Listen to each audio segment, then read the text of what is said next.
After Prime Minister Modi's scathing attack at the opposition over the Manipur issue, Congress leader Adhir Ranjan Chaudhary is now holding a press conference. Let's listen in.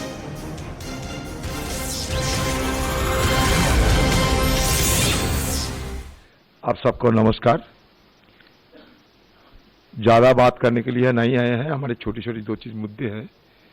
जैसे कि आप सब जानते ही होंगे कि कल सदन की कार्रवाई खत्म हो चुकी है। अगले विंटर सेशन में फिर सदन शुरू होगी। सदन में हम लोग बाहर से आते हैं, दूर दराज इलाके से हम लोग आते हैं सदन में शिरकत करने के लिए, आम लोगों की बात रखने के लिए, आम लोगों को मुद्दा को उठाना और सरकार से जवाब मांगना, ये सारे हमारे जिम्मेदारी होती है। इसी के चलते हम सदन में आते हैं। इसलिए आप सब जानते होंगे कि शुरू के दिन से देश की प्रधानमंत्री नरेंद्र मोदी जी को हम लोग ये गुहार लगाते आए थे कि मणिपुर की आज की जो हालात, ये हालात बड़ा गंभीर होते जा रहे हैं और देश की प्रधानमंत्री होने के नाते हमारे देश के प्रधानमंत्री जी को यह जिम्मेदारी भी बनते हैं कि मणिपुर के मुद्दे को लेकर सदन में वो बात रखें।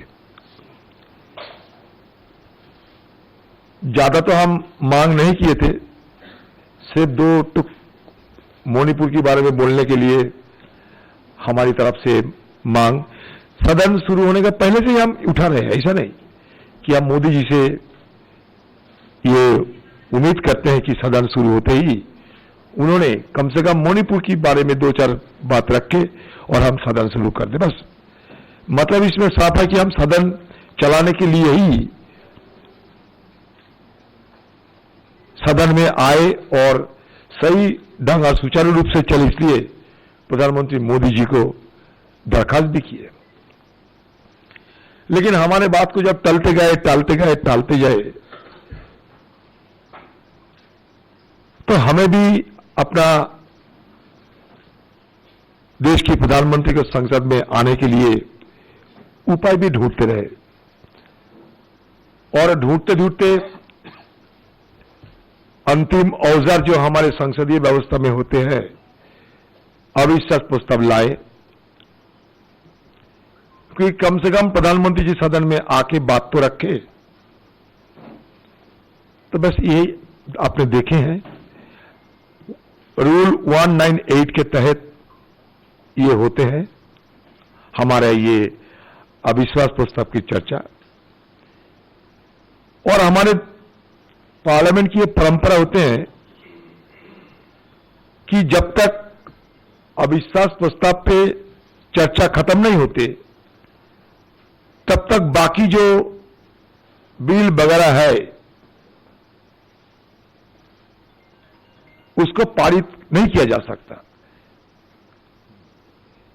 मैंने उदाहरण की तहत आपको बताना चाहते हैं कि 1978 ऑपोजिशन लीडर थे स्टीफन साहब,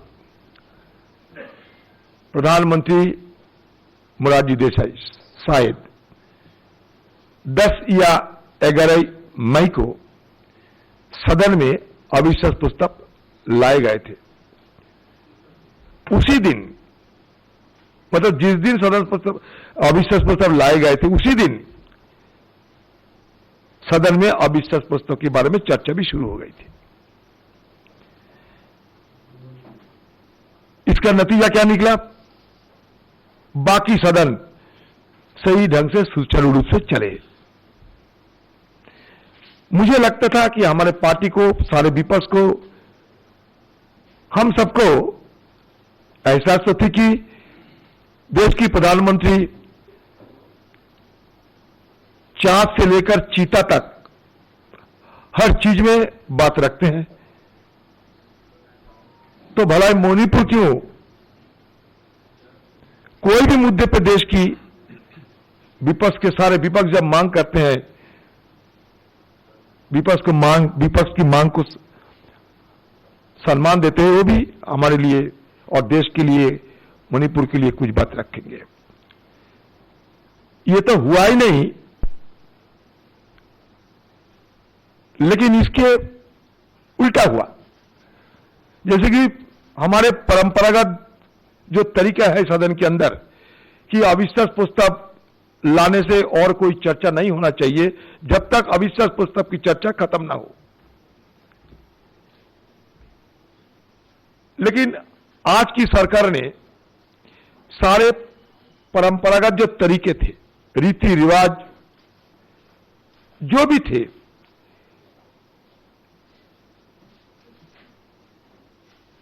सबको अमान्य करते हुए, धजिया उड़ाते हुए एक के बाद एक बिल पारित करते रहे। लगभग मान लीजिए 20 विधायक सदन में पेश तो हुई और बिल पास हो गए 22। 20 बिल पेश हुई, पारित हो गए 22। और सबसे बड़ी बात है कि अविश्वास प्रस्ताव स्वीकारने के बाद 17 ऐसे बिल वो भी पारित हो गए। मतलब क्या हुआ कि विपक्ष ने कोई ऐसा विधेयक पे अपना बात रखने की मौका नहीं मिल पाए। तो हम किधर जाए?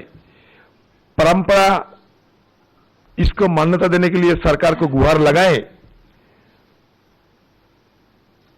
और नहीं तो बहुमत की बाहुबली पे मानते हुए सर झुका दे। क्या करे?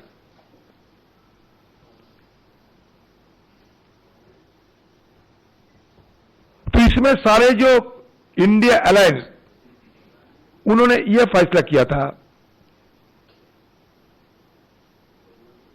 कि दिल्ली बिल के मुद्दे के अलावा बाकी सारे बिल ना पारित हो और हमारा मांग जारी रहे कि मणिपुर की चर्चा शुरुआती तौर पे किए, बाकी सुचारू रूप से सब कुछ चले।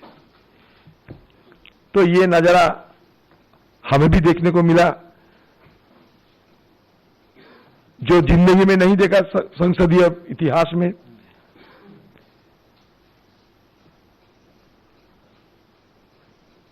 कि भले ही अविश्वास प्रस्ताव ताक में रखा जाए,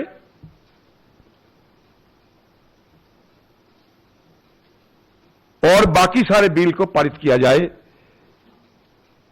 हमारे ना बचे परंपरा, ना बचे हमारे सदन की रीति रिवाज, फिर देखते देखते सदन भी खत्म हो गए। तो ये बड़ी दुख की बात है कि इतने